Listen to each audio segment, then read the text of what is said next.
Hey my friends, welcome back into this new video tutorial with the OSP Pro.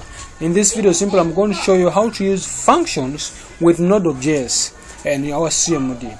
Now remember all the program we've been making about the objects. That's of how we really know how to deal with objects. So I would like us to pick these functions and we'll see how can we combine this function later on in our next program with our node.js, with our objects.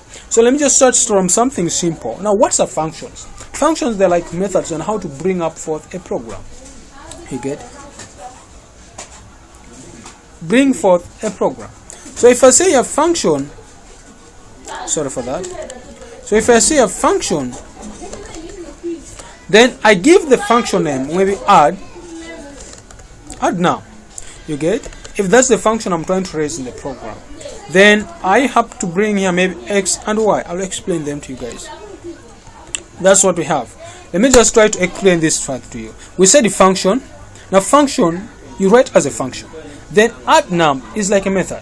Then x and y, they're like the parameters or the variable you're trying to bring in the program, which is going to be representing as something forth in our program. So if I tell you the program that here return for me x plus y, maybe your main aim is to add the function you're trying to declare is to add for the values. You get? So if I happen to come in here and end this, a function I've happened to declare in my program. You get? So if I happen to come here and say console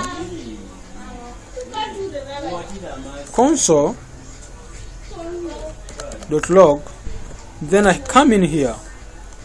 What is that you try to tell the program to do for you? I want to add from x and y. So I will simply call the method which I happen to use, which is add num. You get? Then open up the parameters, the brackets. What are you adding? I'm going to be adding the value for x. Maybe the value for x is 5. Give a comma. And the value for y, maybe the value for y is 7. You get? So if I happen to do that and end the program with the same colon, if I happen to press enter, it has to tell us that it's 12. Now get me straight from here. Would it say that the value for x is, in this simple case, the value for x is 5 and the value for y is 7. At the end of the day, the program has to bring for us forth 12. So that's how we can simply do with the function in basing on the type or part of the operators. You get? So let us try to declare another function, which function now is going to be handling a string. You get? Or you can even declare a function which is handling your objects the same way, the same method, the same techniques. Now let me just try to play around one. Oh guys, maybe let us meet on the next video. Please don't forget to subscribe to my channel. We link up on the next video on how can you deal with the functions and strings. Thank you.